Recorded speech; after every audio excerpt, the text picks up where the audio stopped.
Yes, I'm your host, Boomer. Today we're here with attorney Joseph Botelho, further known for the rest of the show is going to be known as Joey because that's who he is to everybody else. We're gonna get to know Joey a little bit about his career, where he came from, how he got started, kind of see where he grew up, how he got to where he is today, and that's the point of the show. We really want to show people a path, how to get there. You know, a lot of kids go to college and they don't really know what they want to do. A lot of people get out there in the business world and the working force, and they just get stuck in jobs and things like that. So with this show, we're trying to present to you options, ideas, and get you to know exactly what you're getting into, or maybe it sparks an interest in you. Whatever it may be, we just hope that it helps you get to another level in life and works out for you as it does for myself and my guests. So Joey. Yes. You're a busy man. There's a lot, and you're going to see me look at my phone. I'm going to pull up a lot of questions because there's a lot more to Joey than what meets the eye, and you're going to find that out throughout this. And hopefully I can get through it all. But tell us a little bit about yourself, Joe. Where are you from? You know, where'd you grow up? Talk to us. Okay. Well, I was born about 2 blocks from here, St. Anne's Hospital, Okay. right over there. The first place I lived was actually in Fall River, right off Tecumseh Street. I think it's Buffington Street. Yeah. I lived there for once. I grew up until about the age of 10 in Somerset. I went to Wilbur School. Then we moved to Westport, and I lived there from 10 to about 24. So I think of myself as from Westport. Okay. So those are the formative years where I grew up, went to high school, although I went to high school in Fall River at Conley, but I still grew up there. And of course. Yeah. So I think of myself as and the Somerset, Westport, Fall River, like everybody's intertwined and hanging out together for the most part. So on both sides of my family, my mother's side and my father's side, I only have one cousin that's older than me. The rest of my family were born in Portugal. Okay. The island of St. Michael. Okay. In the Azores. So that's where we come from. But grew up in Westport, just your average kid living the country life. It's a little different than living in the city, although once I live on the Westport Fall River line. I get it. Yeah, but then once I got older, ended up spending more time in Fall River with my friends, and we used to ride BMX bikes through the city late at night. General. This is where a lot of things happen. Fall River was busier. There was a lot more to do, and especially at that time growing up. There was a lot more to do, and it was safer, relatively safer. Yeah, it was safer. Correct. If people got into fights, they didn't shoot each other. So no, exactly. It wasn't such a big You fought it deal. out. The next 5 minutes later, you guys were all hanging out playing a game. Yeah, riding your bikes or whatever. Yeah, very very sad of what way these different things are. Exactly. Yeah. I'll never let my kids ride the bikes and do the things that I did out in the city now. Or stay out as late as we did. No, that's what I meant. If I'm not with you, you're not going. Oh, can I go down the street with my friend? Nah, I'll bring you. That's where you're gonna be. It's a whole different world out there. Absolutely. If you're a good parent, it is. Well, yeah, if you're a good parent, exactly. you got to do those things. Of course. And again, there are parents. Unfortunately, I know some single moms that unfortunately they're at work. And kids have to figure it out and get ahead, and that's the city life too. It's a big part of hey, you're gonna have to. Yeah. Learn your way around and figure it out too. If you're gonna do the right thing, if you're gonna be working as opposed to, not providing the good role model for your children and just living off the system, that's a whole different. It's a whole different element. Correct. Yeah, it's a whole different element. But parenting's a tough thing. It sure is. That it sure is. So, so you said from San Miguel. Yeah. Right? Yep. So I assume that's where your parents came from. Actually, my whole family. My father immigrated here from Ponta Delgada, but his family and all my mother's family are actually from the very small town of Agua-Torta. Okay. It's about as old-fashioned as you get. My mother, 13 brothers and sisters. They grew up in a house that had a dirt floor, no electricity, no plumbing. But a great workforce because there's a lot of them. Yeah, but what do you call it? That my father's family, they were rather successful because my grandfather owned a taxi service with a number of cabs. Okay. Yeah, so it was a difference between my mother and father. My grandfather, my mother's father, was actually a dairy farmer. So 2 sides of the island, literally 2 sides of the island. But they all worked. Yep. They all found a way. Yep. And they, my father had immigrated here at the age of 15 because at the time the country was run by a socialist dictator by the name of Salazar, and when you turned 16 you were going into the military, but they had a war going on at the time in Angola. This is when Portugal was still a colonial type of power in the world, and my grandparents did not want they already had one uncle, my uncle John, my father's older brother, was already in the war. So they didn't want to take the chance of losing two children. So they immigrated here, and my mother's family actually immigrated 5 years earlier. Luckily, they were able to get here during that time. He let them, you kind of missed it, so that's good. No, it's definitely a good start. Coming here, my Vavu, the same thing. They all came here early. I believe only my aunt was the only one born in Portugal. My dad and my uncle were born here, 59-ish area. So around that time, textile industry, all that stuff, and that's what my grandparents did. They came here, they went to work, and that's what my family did. My Vavu worked at Billy's Cafe making cheese sandwiches for everybody for a very long time. But the farming and did all the normal Portuguese stuff. We did farming, we did construction, and then at night he was there. And then that was it. Vavo was textile. Every Sunday dinners with a whole family together. Yeah. No matter what, it was not an option. Yeah. That didn't happen for me per se, but when they were younger, that was the way it was. Yeah. I still, my wife and I, we still actually keep that tradition. I see it. I see all the food. I know. I'm wondering where my invite is, but that's okay. But, we'll discuss that later. You've been over my house. Oh yeah, absolutely. But you're such a busy guy. I know. And I have asked you to come over. It's okay. All right. I'm just teasing. Actually, you're always very welcoming. You and your wife are amazing. And always great. My mother just got back from her Florida home, so the Sunday family dinners will stop back up this Sunday, just in case anyone cares. Listen, I care. Always jealous, like, oh man, who makes all the food? That's what I want to know. Like, who's doing all of the cooking? If it's at my house, it's my wife. If it's at my mother's house, it's my mom.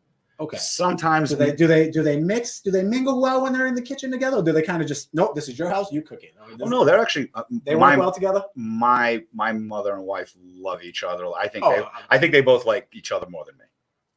Fair statement. Understandable, I'm sure. Yeah. But yeah, you just see that, like, sometimes it's like, no, I make it like this, or no, you know what I mean? Like little nuances, so they get along pretty well in the kitchen. Now the only thing is my wife doesn't want to use a pressure cooker to cook certain things. Okay. But that's literally the only difference is I like the pressure cooker. The meat comes out more tender, but it holds the juices in. But besides for that, literally everything. I'm a smoker, grill guy, so I'm okay with that. At the end of the day, but I agree with you when you do like a roast and certain turkeys, things like that, in the pressure cooker, it definitely holds. Or boiled dinner. Boiled dinners, it definitely does hold in the juices a little bit, right? Yeah, I think so too. Nope, fair statement. So we'll let them fight that out. I don't get it. Not that they will. No, of course not. They're together right now. Of course they are. I'm surprised they're not here telling you what to say, what to do. Oh, you don't talk like that. Okay. Oh no, neither one of them does that to me. Oh, that's good. That stopped a long time. No, actually, that's a lie. My mother still does. Of course. Not so much my wife, but my mother certainly does. Fair enough. So what did your dad do when he got here? 15 years old. Just a kid. Yeah, he was back then. He was just a kid. You're in the workforce. What do you call it? My father did graduate high school, but he went to work in a mill in New Bedford. It was called K. Windsor. I believe that was the name of it. Okay. K. Windsor. He was working at like 16, 17 as a spreader. Your family was in textile industry, so spreaders, what they do is when you make clothing, they have these 100-yard rolls of fabric, and there's these tables that are like 200 feet long. You just keep rolling the fabric back. Roll it out. So that's like the bottom of the process. But what my father would do is after the day was over, he would take what are called remnants, extra pieces of material that gets cut. Yeah. He would lay them all on the table, take patterns, put there, teach himself to actually be a cutter. A cutter almost makes twice as much as a spreader. Okay. After that, the extra pieces he would take, he learned how to use every single sewing machine in the factory. So at that Okay. point, yeah, Okay. he's a tough act to follow. I'm like the watered down version of my Good thing dad. is, at least you had an act to follow, so that's a Yeah, good no, thing. he was one hell of an act to follow. Well, he's still alive, but No, I'm one just hell saying, of an act to follow. I'm sure he's not working that hard anymore. No, Hopefully, he's enjoying no. the benefits of that life. So while he was there, he worked full time. They sent him to design school in Boston.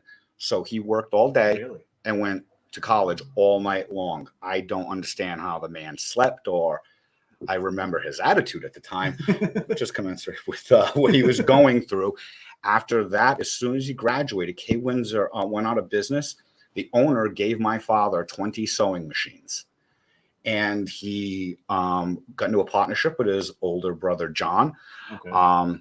It's Danny Botelho's father. Yep. And Always wondered that relationship there. yeah, that's Danny's father is my father's older brother. Okay. So my first cousin. So they put some money together, got some of the equipment that they didn't have, started a business, and literally we were millionaires in a year. Like went from middle class to the 1% in 1 year. Very, very weird. Like It was just a perfect time, perfect storm type of thing. Yeah, no. It is my father. He just was a workaholic. Hustling, of course. He would work 12, 15-hour days every single day, Saturday, Sunday. Just bringing in that kind of business right off the rip. Yeah, though, is it was. definitely, Well, he was in the business, so he knew contacts. So he knew the contacts. Yeah, he brought it in, but for a long time, I would hide that from my friends. Like people who knew me at school never know. Yeah, always hid it because people do treat you different. Because I did get found out once. Yeah. Because someone drank too much one night and someone had to bring me home. And a lot of my friends treated me differently after that. Really? Yeah. Well, they got over it. Of course. But it was weird. Okay. It was weird. So this is really all due to my father. It was just when you have that level of determination, just failure was just not, it wasn't even an option in my house. It really wasn't. And he would make jokes about if I dated girls, he'd be like, you got to make sure her parents send their financial statements with her.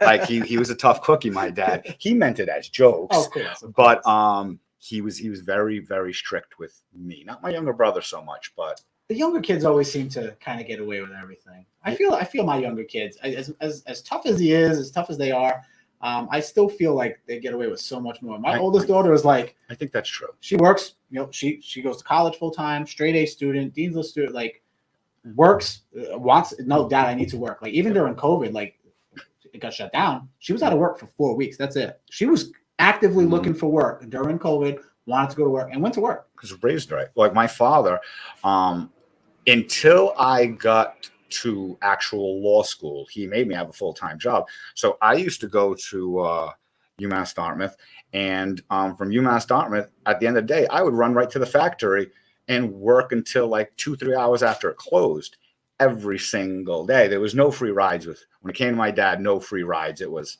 he took very well care of my family. Oh, of course.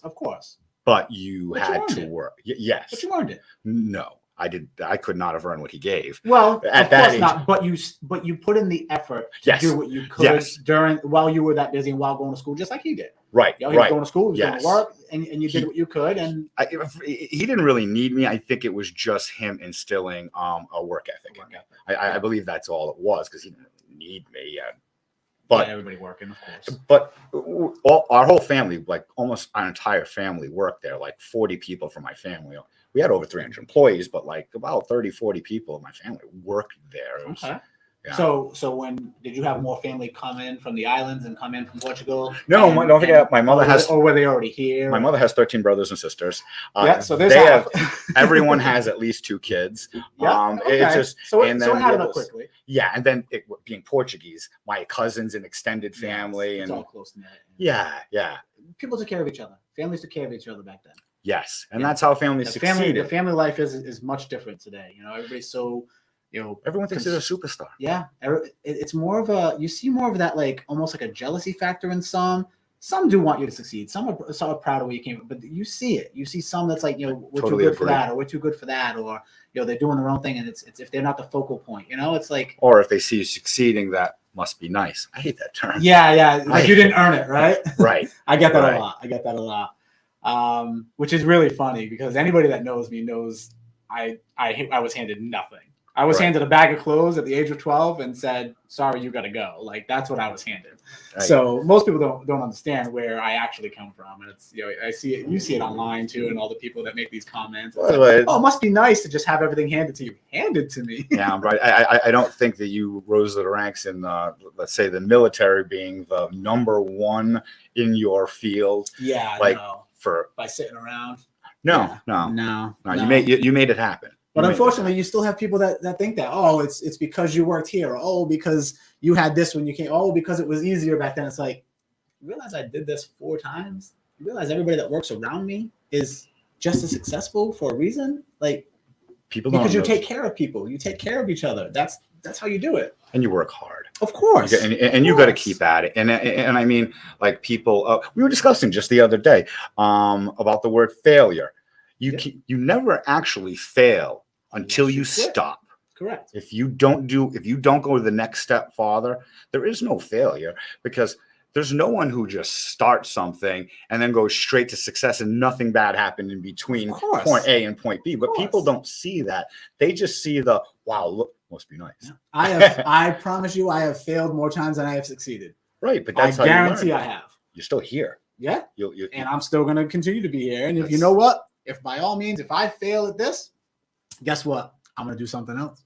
But you're not going to. No, of course not. Of course. I'm not a fan of failing or quitting. So there's that. It's not an option. I believe it was Yoda that said that, actually. Failure only exists when you quit trying. I believe it was Yoda. And he also said, what did he say? He said, there is no try. There is either do or not do. Do or do not. There is no try. Something like that. Yeah. See, I remember. Empire Strikes Back. Yep. Yep. I got to watch TV sometimes, so there's a few things out there that I like. So what was the name of the company? Like, what was so there was it was JB Sportswear that started. We started the building behind Furniture City. Okay. Then we moved down to Quikasham Street. You know where that used to be a gas station at the corner? And like Walmart. Used to be like $1.49 for gas. But something like that. $1.19. But I think those are like condos now or something. Yeah, the ones on the left there. Yes. So we were 3rd and 5th. Luxury apartments. Yeah, we were 4th and 5th floor. Okay. And then after that, you remember the Naira building on Shove Street at the end of Main Street? Yeah, I know the building. Sunoco Station, that big building to the left. Yeah, I actually used to work there. I used to design aquaculture supplies over there. It used to be Amerimesh Technologies. Yep. So my family ended up. That's where Gillette's is, right? Gillette's Martial Arts. That's where he was. He actually rented from us after the company closed down. He's down at where Atlantic Sports Bar. Yeah, so he moved down a little bit more, but you know the building. Was. You know the building. Yep. So that was my my family's building until Antonio Costa ended up buying it. Makes sense.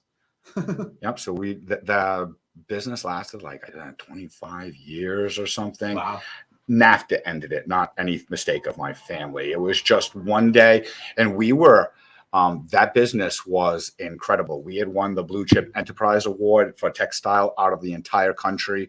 I used to joke that we had almost as many robots as we had people working there. Yeah. There was no cutters. It was just the long tables were like, there's a huge robot at the end that would just pull the fabric on, and then it would CNC cut it. Yeah. We would crank out like 9,000 garments a day, about $150 to $450 a garment. Just do the math. Yeah. Everyone had 401k. Everyone had health insurance, and there were no unions. Yeah. Business took care of people because it was making money, and it wasn't all outsourced overseas. It wasn't all that nonsense. And some of these people, those ladies are cranking out 65, 75 grand a year sewing. Yeah. So, because they worked on, they didn't work on time, they worked on piece. Yeah. So they got paid for how many things they did, not for how long they sat. Wow. Some of the women just. That's how you increase productivity. Yep. Everybody complains about Amazon paying by the hour. Mm-hmm. Okay, I get it, but Amazon pays pretty well, and you're literally just taking something and putting it on a shelf, taking something off a shelf, putting it down. You're not really working that hard. No, I wouldn't call People used to have to actually work really hard to get full pieces complete. and get paid Yeah. per piece. Those are our employees, our ladies, which we still see them all the time. So the company closed in like around 2000, but right around when I graduated law school. Yeah. But I still see them all the time. They come up to us and, hey, how's your family? How's your mom? It's usually, how's your mom? Of course, that's Yeah, all they care about, really. Peggy is like she's a force onto herself. Of course, she kept everybody together, and she probably made it like a family there. Honestly. Oh yeah, she does, and she literally remembers everyone's birthday and social security number. I'm not sure if that's a good. Yeah, the social security number I'd be a little concerned about, but honestly, I do that too because I deal with them all the time. She literally remembers like all. She can hold numbers. She did payroll. She did all that stuff. Yeah, so towards the beginning. Yeah, she actually managed the computer system, so everyone had a computer terminal at their sewing machine. She ran the system that ran the computers. Like she would time the people, and so as she technology would started to process and started to come in, like they were there. Although my father was ahead of the game. I had a computer when it came out. I remember back in like 80 or 81, I had my first computer. I remember. My father always had. We had more computers apart in my house than I build my own computers today because of my father. Really? My father, even after the company closed, was he taught computer programming at Roger Williams. Oh, nice. Yeah. Really? Yep, for a while. Quite the entrepreneur himself. C++. Oh yeah, my father is a go-getter.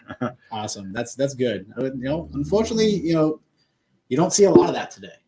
Yeah, I see a lot of it. Most people are kind of just set in their ways, happy with mediocrity and not pushing themselves. And that's a sad blaming society, blaming everybody's got an excuse. But at the end of the day, you can't blame anybody. Whatever situation you're in, unless if you got a health problem. But then again, I know blind people. I know we order from blind people. The organization we order from them. So there's so I've seen generally you are in the place you are in your life because of choices you made or did not make. Yeah, or did not make. Most people are afraid to jump. Right, like me. But if it wasn't for my father, I wouldn't be a lawyer. It was never a thing. I never really. Oh, never thought of being a lawyer. My father gave me 3 options in life. He's like, you're because to get the business, it wasn't just I was going to walk in because I was his son. That was not going to happen. He would have just died with it. I tell my kids too. He gave me 3 choices. You become a doctor, you become a lawyer, or you do it on your own and get out of my house. That was it. There was no other options. At the time, I didn't like blood, so lawyer it was. Yeah. That's literally and I was involved sometimes in that too. I was mentally apt for the role. But yeah, it was my father. Those were the options, or literally like at the end of high school, you're going to college to become one of these 2 things, or you're going to get out of my house. Okay. That was back then. I mean, that was the thing. And those were big time jobs in that way of life. Yep. And he just today's day and age is a little different. But he just wanted me to prove to him. It wasn't to anybody else. It's not. And also he liked the lawyer thing because he's like, well, we could still use you in the business to negotiate with other people, but. Yeah. That's business law is big and negotiate deals and finance. Yeah. Like, so when I went to law school, it's like everyone there was just like, oh my God, I wanted to be a lawyer since I was a little kid. I'm like, really? No, this was option 3. yeah. This was I really have a choice in this. Okay. The other 2 options, I would have probably enjoyed being a doctor though. Because I did so well in school, it wouldn't have been difficult for me to do whatever I wanted. But I look back and think about certain things. It's like, oh, I should have did this, I should have did that. But I didn't really have the upbringing either. So I didn't really have like that guidance, Right. So but you still made it. So that's what's important. Correct. And do I think some of it was luck? Maybe. Maybe. Everyone has a little bit of luck. I think maybe luck was involved with some of it, and meeting the right people at the right time. It's funny because when I first came back, I left for training. I worked for a company. I was doing well. I was supposed to take over the company, everything else. I came back. The company had gone bankrupt. They had stolen all kinds of money and sales and deals and stuff like that. It was crazy. And I'm like, what do I do? Where am I going to go? I know exactly that. I figured it out. I had a 5-year-old. In 2000, NAFTA took a little while to actually affect, but look at Fall River. Yeah. Look what NAFTA, this is what. Yep. Politics matters, people. Yeah. Because that's why we have 13 McDonald's and actually no real jobs here. Right. But you can't run a country on service industry. You can't. You need to manufacture, and we got rid of all of that. Of course. And did it help like Mexico and Central and South America like it was supposed to? No. No, it really No, didn't. of course not. Because then they went to China when that was cheaper. Correct. Correct. So And that's why cartels run one, and China's a communist country that runs the other. right, it's Crazy just, how that works.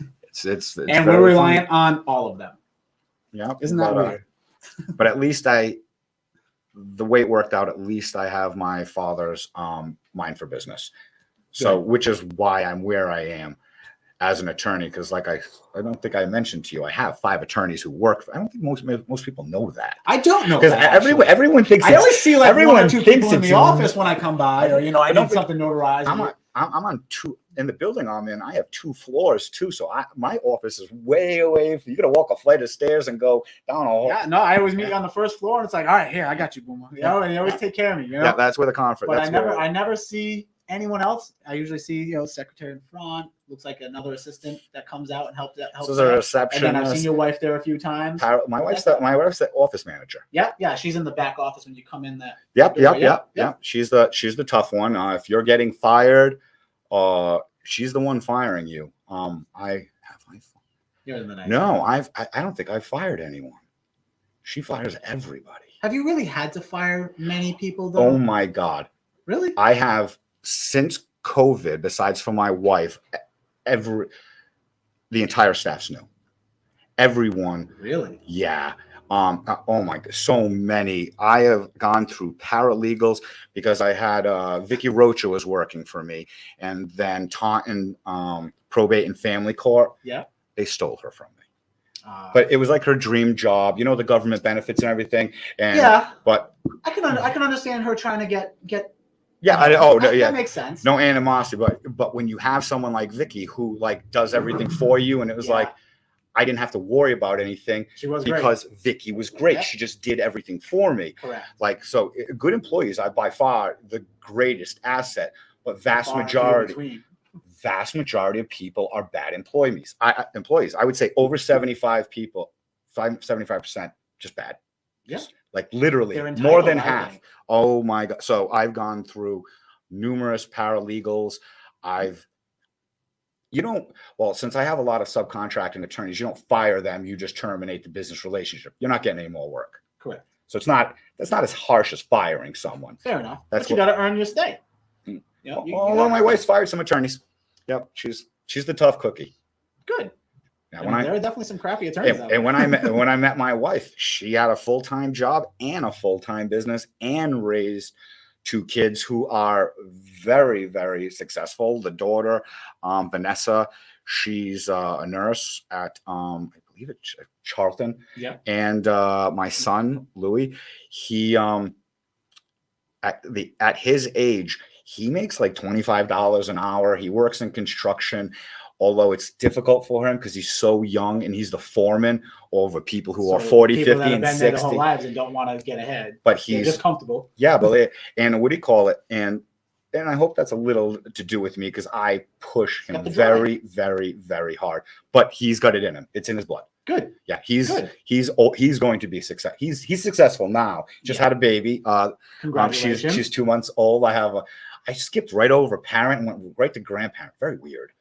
But I saved a lot of money. Yeah, you definitely saved a lot of money because I'm paying for money. college right now, and I'm looking at 5 more colleges. I'm like, wow, you saved a lot. Yeah. So I just get I just get the hug. I did this all backwards. That's it. I'm going back. Yeah. I gotta start over. Yeah. No, I was that best. I'll say, like if people say, do you have any regrets? Ending up at the end with my wife and my family now, I have no regrets. I would go through every hard thing I ever went through in the past to get back to where I am right now. Yep. I say the same thing. I look at the crazy things that I've done in life. I look at where I could have ended up in life. Oh yeah. I tell everybody, if it wasn't for having my daughter when I did, I'd probably be dead or in prison. Like not that I was a bad person. I never did drugs. I never did anything like that. Mm-hmm. But I just had no fear, no care in the world. It was just I was gonna do what I was gonna do, and it didn't matter. And I didn't have a fear of let's go. And it was always that's pretty much anything, That's pretty much how I was. I would say that changed my life. And I'm fond of saying that I've never done anything bad to another human being. Everything bad I did to myself. Fair enough. I Fair enough. I was a little crazier than you, but in a different way. In different ways. Correct. Yep. No, and that's exactly it. Like, I feel I don't have regrets. I feel I have a lot that I've learned through trial and error. Mm-hmm. And without that trial and error, I wouldn't be as strong as I am today. I wouldn't be able to survive the way I am today. If I lost everything today, mm-hmm.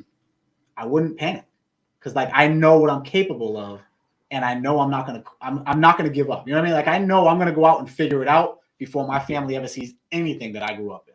You know what I mean? I totally. And I know don't what you think mean. without that trial and error, without all that crazy stuff that I did, and all that surviving on my own, and that's what I call it, surviving.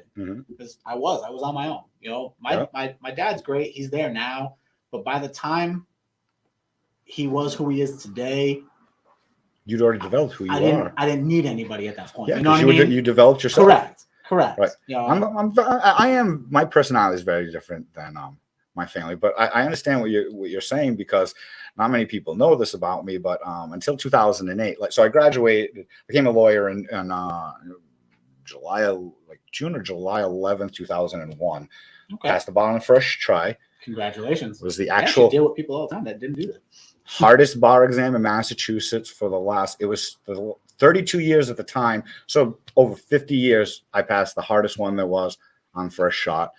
But I put all my eggs in the real estate basket. Yep. So in 2008, so I was doing real estate closings. I was doing real estate deals. I bought apartments. I had It was 6. big at that point. Yeah, I lost all my Just before the income. crash. I lost all my income in 3 months. Like went to nothing. Yeah. Houses went into foreclosure. I didn't know what I was going to do. It was horrible. I mean, like it was my whole, like you never think, oh my God, I've been a lawyer for almost 10 years and I just lost everything. How the hell does that happen? Yeah. What I did is I threw a pity party for about 4 to 6 months. Yeah. Feeling sorry for me and what do I yeah, why did this happen? I did everything right. Of course. But what I did was I took a lot of people weren't paying rent, so I couldn't pay the mortgage because I bought it at the worst time possible, right before the crash. I took that money, and instead of paying my mortgage, I rented a big office. I hired staff for work I did not have yet, and I just went forward. So. Okay. And right at that point, as soon as the work started coming in, I filed bankruptcy, walked away from my previous life, and not much longer, like within, 10 years, I'm 10 times more than I ever was. And after getting not knocked down, I just didn't stop. Don't get me wrong. It's not like I handled it perfectly from day one. No, of course. Like when you lose everything, it eats at you.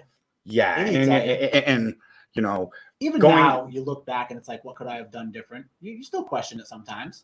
Yeah, no. Regret, but you still question something. I couldn't have put, but the thing was, I was making over 100,000 a year and only working 20 hours a week because I lived in one of the apartments I owned. So 1/4 of your expenses of your income goes to where you live. Yeah.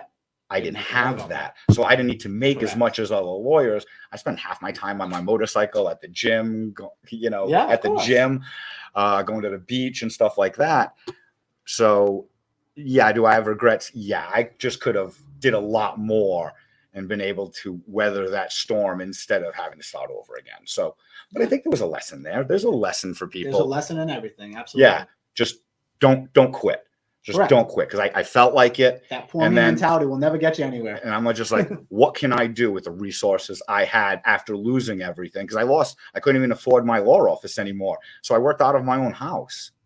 So actually, I saw a lot of that with COVID now too. Still see a lot of these attorneys just no offices. Yeah, some people still working out of home, and it's like some people are still. I think they realize fearful they can save a lot of money, or they're fearful that they're going to go and spend money and close. Right. I wouldn't want my clients going to my house though.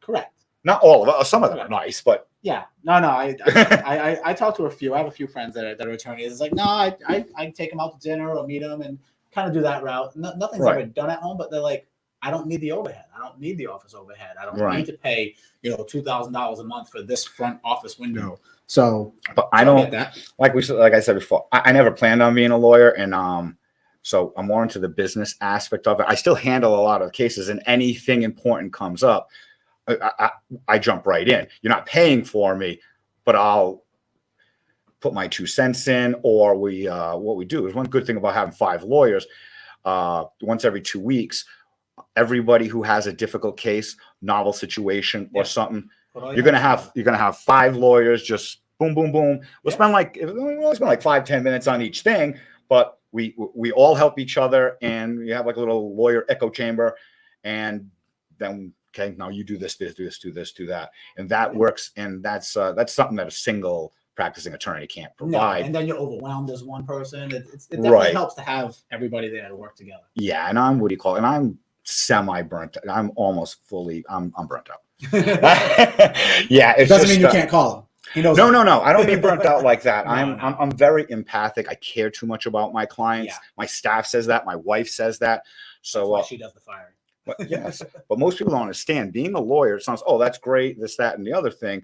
But when I'm sitting across a conference table for someone, it's the worst day of their life. Yeah, you're invested. They're what do you call it? They're getting a divorce. Someone's died in their family, and other siblings are taking probate issues. Everything. Yeah, it's I do, because I do bankruptcies. Green cards. That's nice. You are known as the immigration lawyer sometimes. Yeah. I've heard that. I always see the nice little feel-good post. I deal a lot with immigration. I as a recruiter, that's what I dealt with, a lot of immigrants and stuff like that. It's always like, how do I get this? Here, this is the guy you want to call, you know? And I like that. Yeah. So whenever someone gets a green card, I have it sent to my office, and that green card goes to my desk. They won't get it unless I get to hand it to the client. So I enjoy that. I do enjoy. It's satisfaction, you know. It's you get to see somebody. You went through the legal process. Yeah, and it is quite the process. Yep, it is. I've seen it many times. It's quite the process. But there is a legal process. And you want to know what people talk about the United States and immigration? We allow, if you take the rest of the world, we allow more immigrants than every other country together. We let more in. Absolutely. This is the most hospitable country. We can't take everyone, but we do have a very robust set of immigration laws that help a lot of people. Absolutely. So I enjoy that, reuniting families, letting people have a fresh start, because working here under the table, it's a very difficult way to live. It is. It is. And you really can't do anything without, social, this under your name, and, benefits. It's a lot. So it's so that is rewarding. And you know what? The fact that they're coming in to do it the right way, I applaud that. Right. Absolutely. Yes. Yeah, because there are a lot of people come to me, and they'll give me their situation, and they're like, "What can I do?" And I'm like, "Well, absolutely nothing." There are some, like, in 10 years, I could go in front of a judge. If you've had good moral character, I can plead for that case. But through USCIS, there's no loopholes. No, there's no pleading. No, you don't have a proper sponsor. You don't have a proper set of circumstances. You have to go back and do it this way. You have to. Yep. Yeah. Fair enough. Yep. Fair enough. So we're going to take a quick break. Okay. And then we're going to come back, and we're going to find out what else Joey can do. Okay. All right, we're going to find out what else Joey's into. Okay. All right, you ready for this? Sure. Let's go for it.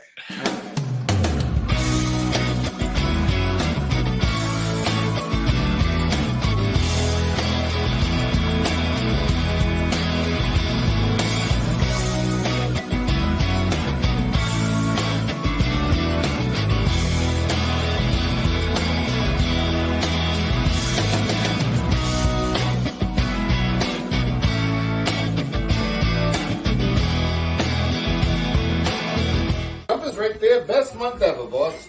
I know, but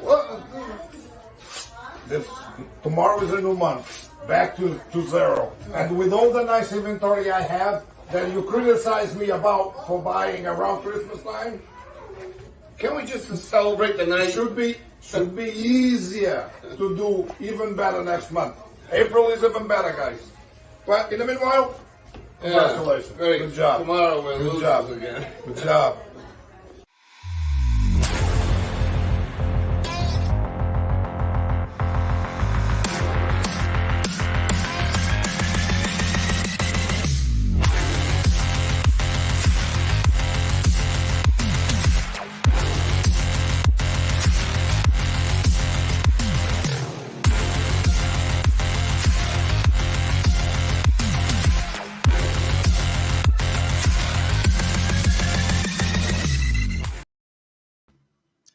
And welcome back to Keys to Success.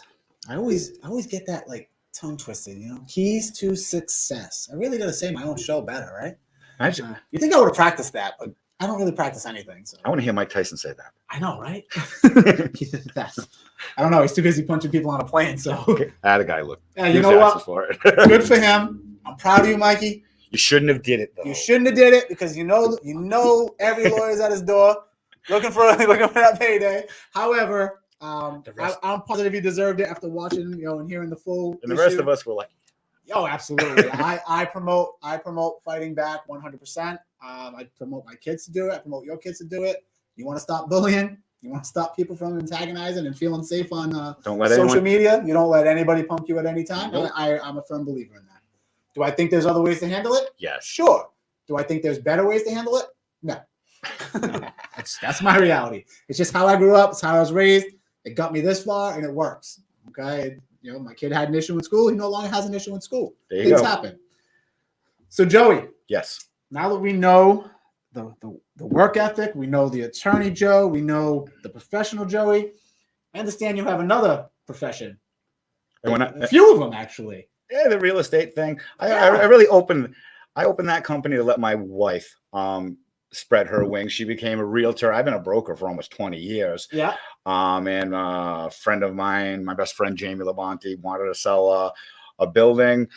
My wife had the license, and I was like, okay. I put the company together, and what do you call it? By May 5th, she'll have already closed on over $1 million in property her first year.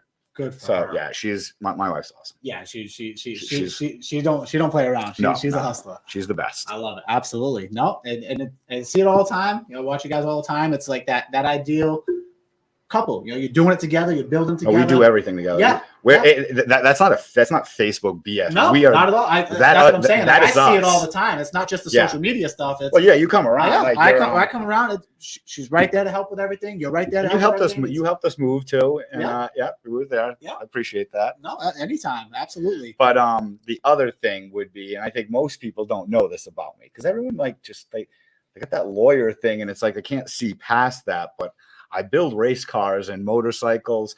I'm a very good engine. I'm a very good engine builder. I was a tinker. I could do the computer programming for the EFI systems like 15 years ago. I was doing stuff like that, and I'm also a pretty decent welder, fabricator. I can TIG weld. I can MIG weld. I can't stick weld. I suck. Practice. I mean, Jesus. It's not like you're not busy or anything. Right. I can use a bridge pour. I can use a lathe. If it's made of metal, I can make it faster. Really? That's my thing. I even have the company, Ruthless Performance Motorsports. Yeah. Mostly we just sell turbo kits online now and parts. I really don't have time for customers. The real custom tinkering. If someone came to me and wanted to spend an exorbitant amount of money and build something I've never built before, I would take on another project, but I can't. I don't have time for the thing. But I did when the law firm went down for a while. Building people's motorcycles and cars kept me afloat and paid the mortgage, paid the rent. You know what I mean? And you were enjoying it. I love it. Something you were enjoying. So it wasn't like you just did something that's like, I just have to do this till I get ahead again. You know what I mean? Like, okay, listen, I'm good at this. I'm going to do it. It's my passion. This is going to get me where I need to be. And it's your passion. Absolutely. People ask me all the time, what would you do if you weren't a lawyer? I would definitely have a business building and racing. More. I like the racing motorcycles. My wife's going to be racing a car pretty soon. Really? But I love racing. It's my life. It's all I think about. She enjoys it too, huh?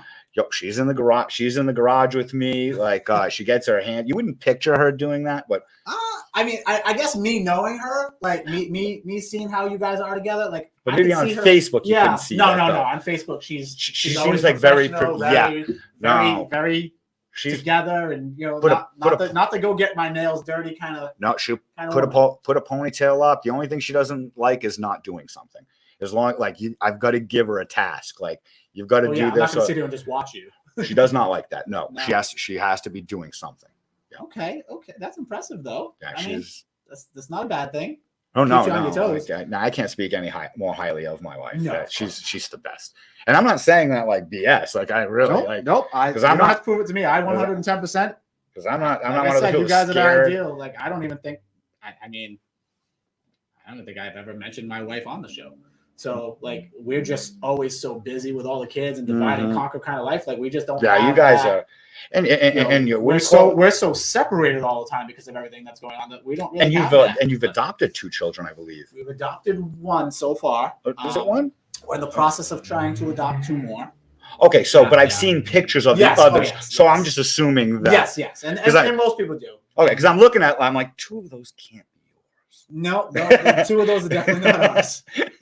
However, they are ours. You know, No, of course. we've raised them. You know, everybody loves Lulu. You know, everybody sees. Oh, they're her. beautiful kids. She's You're a beautiful She's family. the most talented, I own the world child that I've ever seen in my life. You know, That's because she's got a good mother and father. Yeah, and she loves life. She loves everything, but she runs it. I just pay for it. This is her house. I just pay the bills, and that's really how that works. That's how and she knows it. But yeah, and hopefully everything goes well. You got a beautiful family. You got a beautiful absolutely, family. absolutely. It's a struggle at times, but at the end of the day, like I said, I knew what it was like to not have anything growing up. I knew what it was like to have nothing growing and come from. So you're making it happen nobody for them, there, you know. And so we've had, I want to say we've had over 35 children come through our house. Nice. From 2014 to now, and that doesn't even include like family we've helped and things like that. But right. Through DCF, we've had over 35 children come through our house and try to give them a better life while we could. And some went on to be adopted by great people. My son is still best friends with one of with one of the children that we had. That's amazing. His parents are amazing. They're awesome.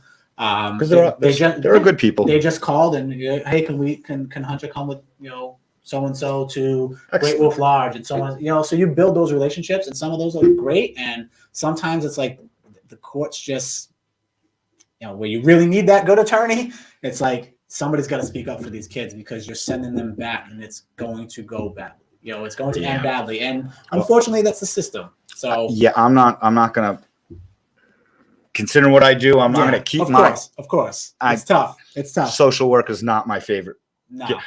Great ones. There are great ones. But I think too many are burnt out, or they're desensitized. And the damage that DCF can do to a family, like they're so worried about making a mistake that they have no problem with destroying a family. Correct. Like so you don't lose your job. And they'll bring up this like, oh, that story that happened recently. Yeah. Tragic. I see tragedy on a weekly basis because how is tearing apart a family better than what you're trying to fix? Whatever it is. Whatever the situation. Correct. I mean, there are certain situations like sexual abuse, obviously. Absolutely. But absolutely. There are worse things than having a hard home life or not having the perfect parents. Correct. Not having parents. And it's very hard to be perfect. It's very hard to not lose your cool sometimes and have to yell or like it's very hard. I have a 7-year-old who especially now you can't discipline kids. Crazy. No, you can't discipline kids. Of course not. But I love them to death, and right. I'm just trying to teach you, buddy, that you have to understand this is why you're getting in trouble for this, or this is, and it's and sometimes it's just hard to get through. And and I've always said that I will never be like what I've seen growing up, and I'll never hit my kids, and I'll never do that stuff, and it's like they have that fear factor that it's there, but I think if it came to a point where it was all right, I'm going to push to that limit. I think my 7-year-old would be the one to do it. Yeah, like he'll push me to that limit to see what I'm capable of, and it's. I would never, but I just still can't bring myself to ever get to that point. It's like sometimes it's just like just go to your room and just I'll deal with you later. You have to get away. I was hit. Yeah. Oh, absolutely. I was absolutely. Hit but you get those little slaps in the back of the head. That's different. I was more scared of my mother than I was my father. Yeah. Although. I'm very, very, very close to my mother. Like, mama's boy close. Good. Like she's like until I met my wife, my mother was my world. Yeah. And she's the one. My father gave me the disclosure. brains. I did not tell him that his mother is not his world anymore. He said it himself. That's actually my wife now. But my brains and ambition and pure drive, that's all my father. My heart and my soul. The empathy and That's Yeah. me being a good human being. Yeah. But That's 100% what having my two mother. parents is. It's the best of Exactly. both worlds. You need that. It's the the yin and yang. It's You need that. You need that. Not everybody's the same. And what do you call it? We do have a big issue in the city. The state in can't. the The world. state can't be one of your parents. Correct. And unfortunately, the state is a lot of these kids' parents. Too many. Too many. Correct. There's a lot of single mothers out there. I've seen some single dads out there. Yep. But there are a lot of single moms out there struggling, and some to their own fault. They do it to themselves, and that high life was better than doing what was right, trying to make it work. But you see a lot of these guys out there today, and I say it all the time. It's like I could not imagine if I knew society was going to be this bad, I would not have had children. That's how I really say that. I really would not have had children because unfortunately they got to grow up with this. They got to grow up through this. These are the guys that my daughter has to choose from to date. That is awful. I actually went and didn't have, I don't think many people realize, I don't have any biological children that I know of. Might have a few more, but I don't know. But what do you call it? And a little different, kind of along the same thing is my father gave me such a good life as far as like I didn't pay for law school. I didn't pay for my first car, second car, third car. Yeah.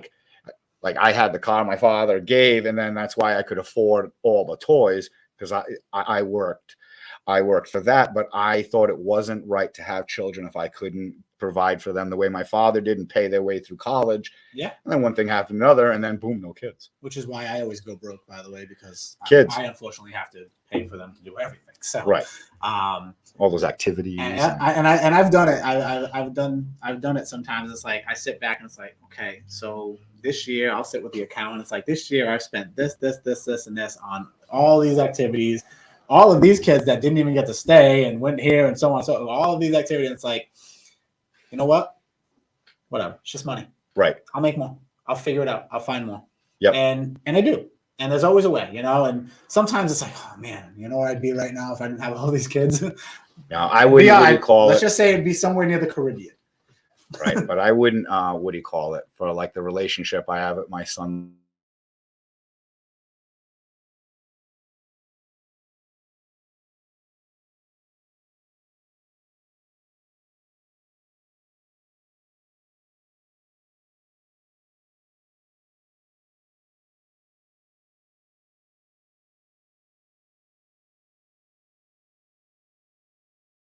No, I get it. And real life kicks in, and she works in the hospital. So yeah, and her husband works a lot of hours. He's He travels all over the country installing these like pools for handicapped people, like pools for handicapped people who can go in, or bathtubs and stuff. Okay. It's a special company, so they send them all over. And I guess this works a lot for like in the sports industry. The kind of I've never seen what he hooks up, but yeah. Makes good money going around the country. Whatever, and they're paying for it. So go see the world, go live life. Perfect. Yeah. But hey, we do what we got to do to support them and give our kids a life. And I mean, that's what we're talking about keys to success. You have to do what needs to be done, not what you want. Not what you want. And Correct. No matter what, there are a lot of people out there, and they always talk about, I'm going to do this. I'm going to do that. You know what? Do it.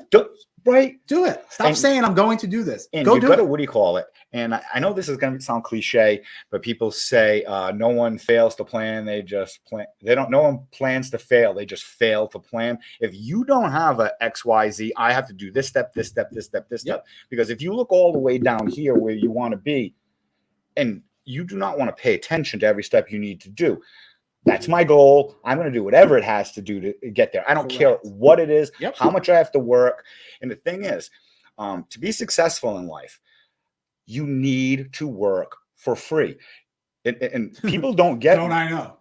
People don't get that. It's these. I don't want to say things like this younger generation. I I hate that those words come out of my mouth. But if you want to learn a new skill, you got to apprentice. You're not going to get paid for that. No, they You want gotta- $30 an hour to go Right. learn this skill. Come right. on, And Billy. you need to, what do you call it? You need to do for your boss, what do you call it? More than you're getting paid for. Not like you see on Facebook all these like little memes, and they're making fun of how they slack off at work. Yeah. Well, that's why you are where you are Correct. in life. It's But you. This company doesn't care about its employees. Well, do you care about the company? Because Do you- do you you're- realize you see what how- you're doing right now? Do you You're realize making how fun many? of the company that's paying you to spend your time making fun of them instead of working. And do you realize how many employees have ripped off that company, have sued that company? Absolutely. What do you call it? There's basically two types of people in the world I see: people who sign paychecks and people who cash them. And the people who sign paychecks know exactly what it's like to be someone who cashes one. But the Correct. people who cash them know nothing about what it's Yep. like to be. Because if there's bills to be paid and employees to paychecks and all this stuff, if there's no money at the end, I did all that work and I get nothing. Yep. It's you can't you can't I've grasp had what that's people that I've had like. to interview just to work here, just to do what my engineers are doing, what Colin's doing right now, like Courtney does, and it's not that I pay very well. I pay 20% right off the bat. There's no working your way up on commission. No, Mhm. 20%. Imagine if you went anywhere in the sales, car industry, house industry, whatever it is, even houses. It's 5% roughly, give or take, right? 20%. Every deal you make here, you get 20%. If you continue, if that customer, you get them back and they How much stay does Jeff from Prestige make? How much does he make? Jeff makes a lot. Jeff makes a lot. I gotta meet. But Jeff, I gotta meet I'll Manny. give- I love I'll their tell you what. commercials. I'll tell you what. Jeff is by far Jeff and Manny are by far one of the most generous, I'd say wealthy people that I have ever met. I have a select, I could count on one hand 4 or 5 people that I know that can do anything at any time, at the drop of a dime, have the world at their fingertips. Jeff Leary will go out of his way to make sure, no matter what time it is, no matter how much it is, doesn't matter. Jeff Leary will be right there and make sure that those people are taken care of or that situation is taken care of. By far, will jump through hoops to make sure it happens. And watching Jeff jump is one thing. Watching him jump through a hoop is a whole nother situation. Yeah. But I'll tell you what, Jeff is one of those guys. I have And I I good respect friend. Jeff a lot for that. I have a good friend who used to work in the automobile industry who works and actually speaks very highly of Manny and Jeff. I just think that the guys are funny. Oh, as hell. they're hilarious. And there's just no filter, And Jeff lives like, hey, you know what? I'm gonna call it how it is. And Manny supporting him. I don't know how Manny supports it, but Manny does. I love Manny's voice. Yeah, yep. It's a good time, and as you can see, like they sponsor shows, and they're always here. Yeah, Jeff good has guys. a show here. He's fantastic. And again, like yourself, it's the things that people don't see behind the scenes of what people actually do to help those in need and help those that Mhm. they don't see that. They look at it's like I have this, and Yeah, look at this. I have this kind of money, and I made this kind. Yeah, that's great, but you have no idea how much we give. No, how much we I would give say to those in need, and how much we do, and I had this people don't understand that. I had this conversation to what do you call it? One of my family members. We're not going to name who it was. Yeah, we don't use names here. Yeah. So made some comment about me hanging out with rich people or something like that. I said they're by far the most caring, giving people I've ever met in the world, and it's not just because they have the money, because they also give their time up. Because we do a lot with fundraisers and charities. My wife and I, and like let's take I'm not going to name names, but let's take the Dunkin' Donuts people. So I know some who own over 300 franchises themselves, like one couple. Okay, let's call him Sven. His name's certainly not Sven. But I like it though. He would. It's almost like a reindeer name. Like you look way more professional than he looks on a daily basis. He Yeah, drives you like a wouldn't even Toyota notice. Corolla. There is a Bentley, Lamborghini, Ferrari, I'm sure. and those are his crappy cars. But Of course. but what do you call it? You'd never know. Heart of gold, always there, always helping people, Yep. always behind the scenes. Like Correct. they're not gonna put their Correct. name out there to do it, but you don't. At all these Amazing. charity drives, I don't see these people. They don't want to give their time up or nothing. No. And they have time. How many charity drives I do throughout the year? You see it at the toy drives and Boys and Girl Scout drives and Christmas drives and Thanksgiving drive. I do them all the time. Yeah. And everybody's all the time. Oh, this is the stuff you need to put out when I was running for city. No, I don't do it for that. I don't do any of this for that. I do this for them. People get an idea that successful people are bad people. It's this whole. It's all handed to them, and they keep everything to themselves. That is the biggest lie in this country. This is not only the greatest country that right now, it's the greatest country in human history. There could have been something before the pyramids that we don't know of.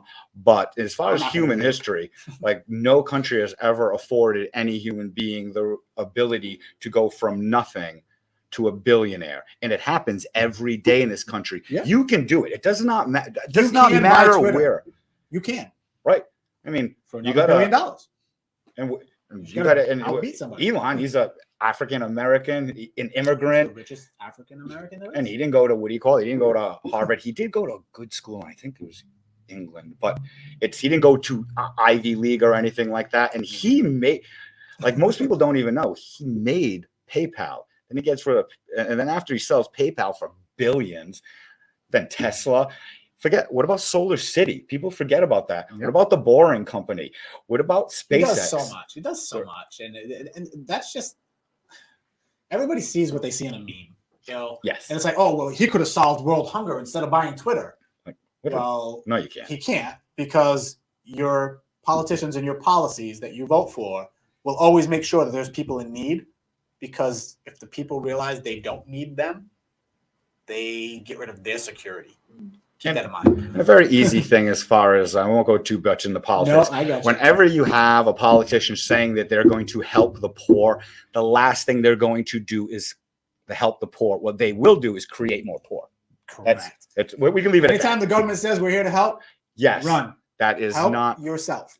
At least the only they're here to help, just themselves. Yeah. What do you call the one thing from the great John F. Kennedy? Ask not what your country can do for you, but what you can do for your country. It's not supposed to be the other way around.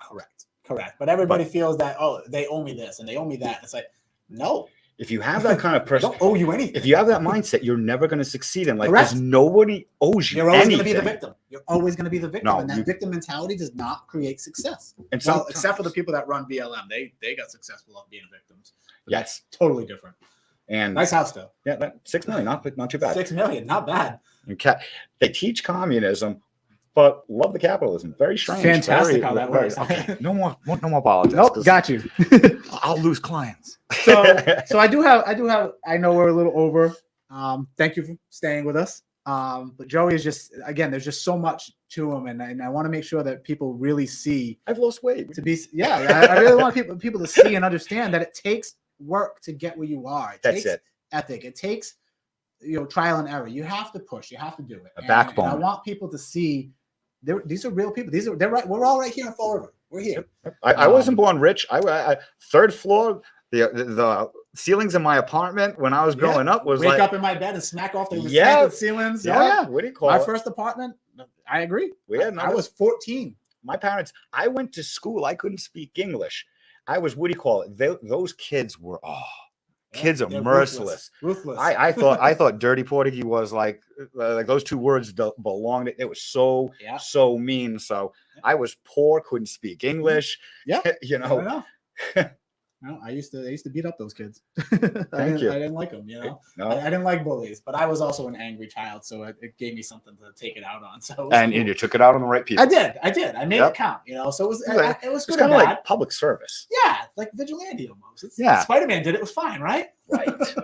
It's totally different.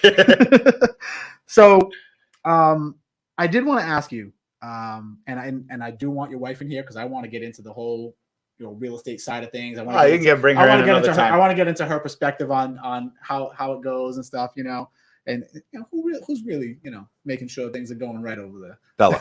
Absolutely. My wife makes sure everything happens. We know, but I want her to say. I'm just like the brains, and she does literally everything. She is the driving force.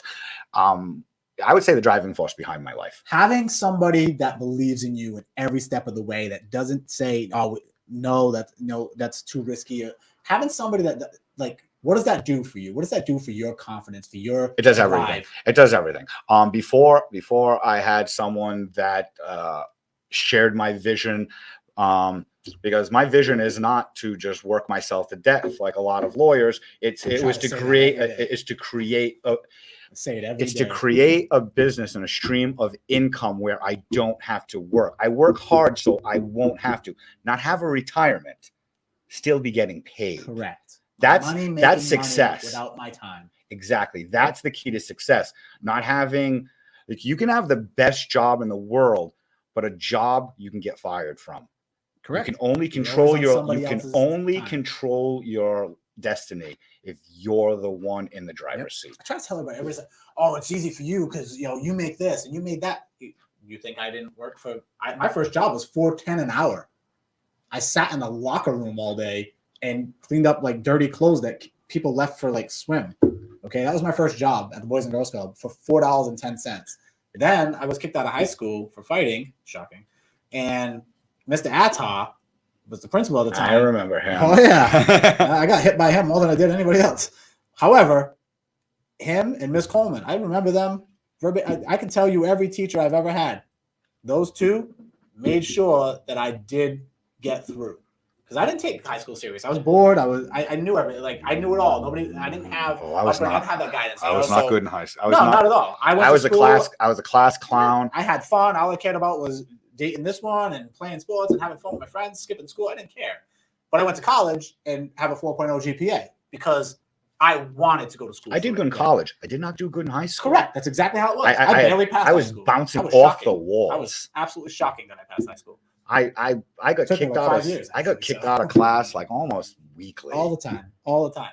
Yeah. I took Spanish for 5 years. I could still only say puedo y baño por favor, like that's it. Yeah. Somehow I passed, it's whatever. That no child left behind thing, I guess. But it worked. And here I am. Last question I have is, I guess it's a twofold. What's the best thing that's happened throughout your career? What's the worst thing that you've seen throughout your career? Maybe case-wise, maybe real estate-wise, whatever it is. What's the best situation that you can think of? Do you mean best? Let's quantify that. Do you mean best about the way it made me feel and worst the way it made me feel? Or do you want me to be subjective towards the people? Either or, whatever you feel comfortable with. Whatever okay. Because there is a reality to this. There's a reality to what you do, and it's not all unicorns and rainbows. I would say the best when someone was going to be deported and they were going to be separated from their two children, going to leave their mother and family behind, and I won that case. And it was my first deportation case. I took a loser because no one was going to care if I lost, and I won. Great, so right? so that Love that being the was underdog. that was the best. The worst was I don't think many people know that I used to be a prosecutor. I didn't know that actually. Yeah, I learned that very recently. Yeah, so I worked under Paul Walsh, the Bristol County DA's office. It was my last day. Attorney Paul Kitchen was going on his what do you call it, honeymoon. He had just recently got married to a very lovely lawyer, and I believe she was from Puerto Rico. Great people, but he was Superior Court. I was district. I should not, there are different kinds of cases. Yeah. And when it comes to crime, the cases are level. So it was a child pornography case, and whenever you're going to go in front of a judge, you've got to review a file. Yeah. You have to go through it. So part of this file was 200 pictures. So I never knew what child pornography was. I had in my head pictures of, maybe 14, 15, 16-year-olds. Yeah. No, whatever that height is, I made it for through 3 pictures. I went right into Chris Markey's office. I put the folder down on his desk, and I said, I quit. I can't do this. And it was, I just boom, literally, it took me 5 minutes to quit. I had to give up the badge. That badge was awesome. Yeah. Just whenever you get pulled over, Yeah. oh, here's my license officer. But you just feel like you worked so hard to get there, and it's you got. I'm giving it. It hurts. It was. I told him. I said, because I remember I was with. I forgot her name. She's a judge now. Renee. I forgot. But I was sitting there with Paul Walsh, Renee, and another person, and I'm like, and I remember she asked me, "Are you tough enough?" And kind of laid down the kinds of stuff I'm going to see. Yes, I can handle anything. You just challenging my man. Of course, I'm tough. Yeah, my God, and I literally told Chris Markey, like, no, I'm nowhere near as tough as I thought I was. I don't want to live knowing that that's going on. Like, it was actually the toughest. I would say being a prosecutor was the toughest job, because I had 50 to 75 cases every morning because I did the arraignment session. So I saw everything that came through. And after a while, like within like 3 months, I developed a bleeding ulcer. So I guess let's just put the job was the worst thing. It was fair enough. Just a lot of people don't give the DA's office enough credit. And really, you want to know something? And here's something you didn't know. I was a liberal Democrat until like that really changed my perspective of this is what's really going on. This is what. So thank God to the DA's office. I appreciate you. Like, maybe we should send everybody to work there. It's such a what real world is like. Huh? It's such a dose of reality, and like how bad the things people are doing to each other on a daily basis. And I Some also of the kids that we get, and we I also didn't like time. police. I didn't like police officers until then. Now I have the utmost highest respect for everyone in law enforcement. You cannot imagine what these people go through that they see and have to deal with. But it's day after day after day after day. And imagine how hard it is every time you're walking up to a window because someone's freaking brake light was out. You might not go home to your spouse. You might never see your children again. What is that like on a daily basis? People don't care. Of course not. And but until you actually see what they have to do, these are the people who are tasked with defending our families, taking care of us day in and day out. Day in and day out. And we've demonized these people. And I okay, we're getting back into politics. It's okay. Again. It's okay. And that's how I feel about some of the social workers. So when we say there's bad social workers or they're desensitized, I think some of them have just seen so much that I don't even know that they realize that they have a form of PTSD of some sort. Oh, I think so. And I really believe they do. And I know me, I couldn't do it. I want to be a lawyer just for my personal reasons for real estate stuff like that. Just the same reason I'm getting my license. Same reason I'm doing. I want to do it for my personal reasons. I could not go to court, try a case, and see these people, this person, whoever it is, and knowing what they've done, walk away because of some technicality or something like.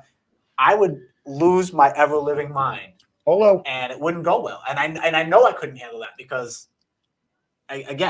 What I do and what I see people do every day to help kids get out of those situations, I can't imagine what I would do to those people. That's actually one of the questions I get asked a lot about being, because I went from prosecutor to criminal defense attorney, and a lot of one of my newest attorneys that works for me, Stacia Gainey, her husband is chief of police in Massachusetts, and she asked me, about how I feel about criminal law and everything. And I had said point blank, let's say it's a rapist, a murderer, whatever it is.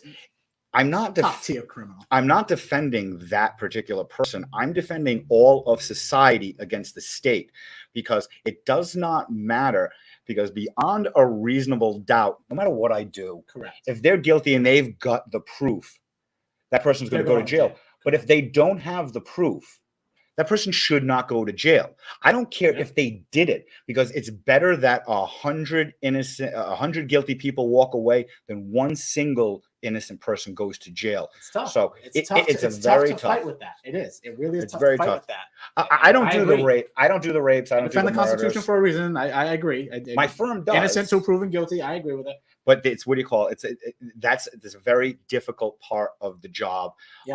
When I know my guy is guilty, but the fact is the whole state is against him. They're against every time you come into contact with any state official. You've got the weight of all of that might, all that power behind you, and you only got me.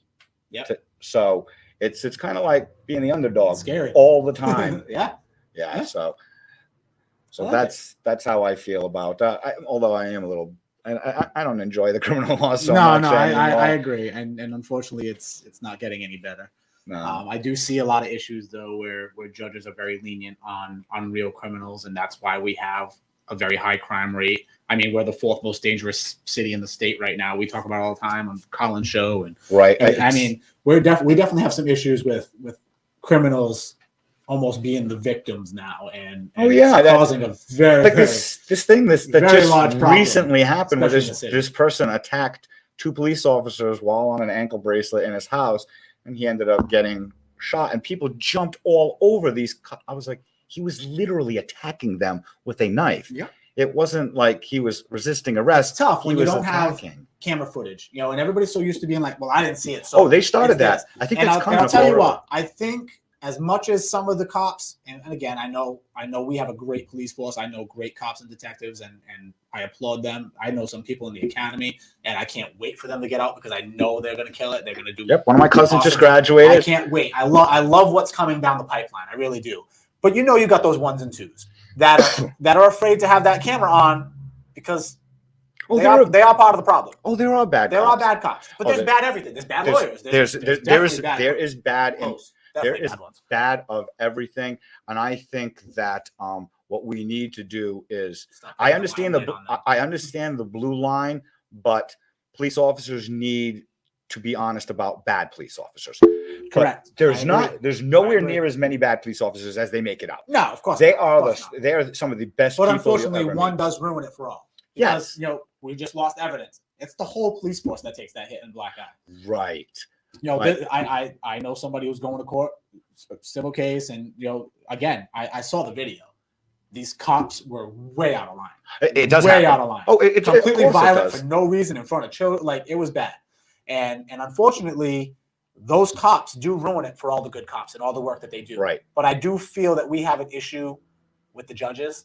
I do feel that they're not holding these criminals accountable, and these cops are spinning their wheels, and they feel defeated too. Your Honor, he's saying that, not me. Yeah, absolutely. and only because I see it firsthand.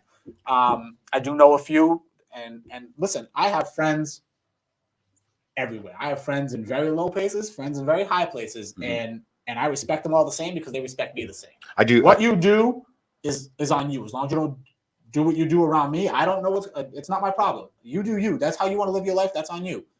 Keep it away from me and my family. I agree with that. If you walk by me and you say hi, I'm no better than you. I'm not better than you. You have your life choice. I have mine. But at the end of the day, We're both humans. we're both humans. We grew up together. Like As long as you don't hurt other humans. Exactly. As long as you're not hurting anybody, you're not doing anything crazy.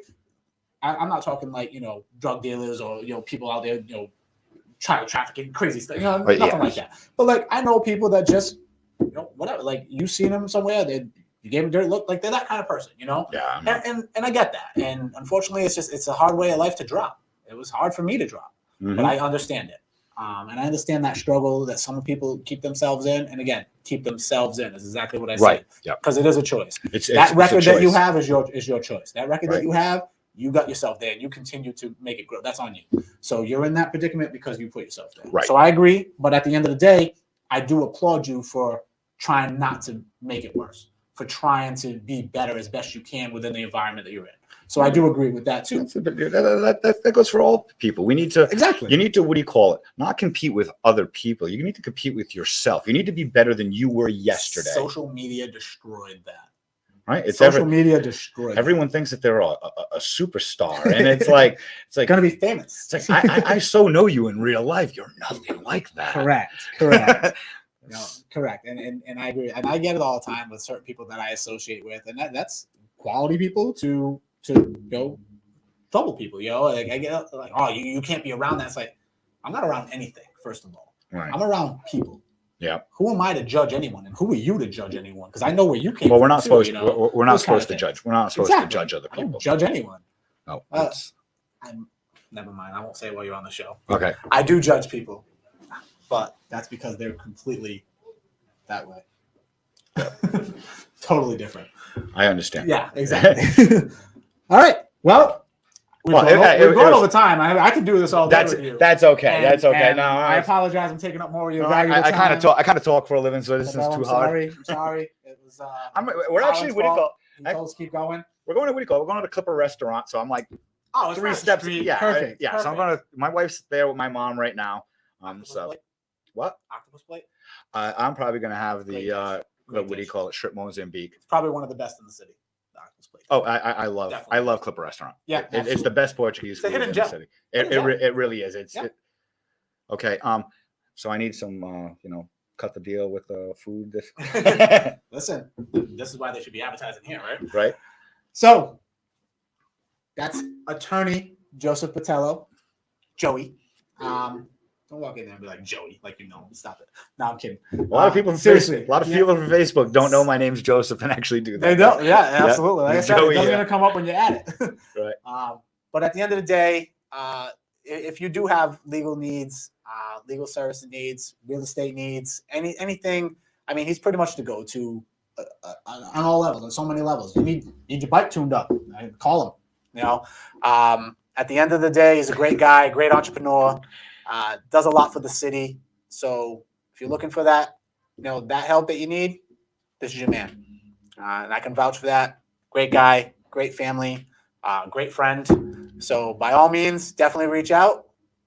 The phone number? It was great. Well, the office number is Yeah. 888-269-0688. We're on 901 Eastern Ave here in Fall River. Yeah. I don't know that number, so I can give it to you. So I have to have Okay, he's got my cell number. Absolutely. I got the bat line. That's what I do. And apparently because I'm in trouble a lot. So there's that. And if what do you call it? And if your number is not in my phone, I do not answer any calls unless so leave a message. But unless you're calling my office, we get 24 hours. There's a human from the United States speaking English, answering my phones. That's great. All right. That being said, got a show commercial, and that's the end of the show. Thank you for tuning in. I appreciate you, and we'll see you next week. Thanks, everybody.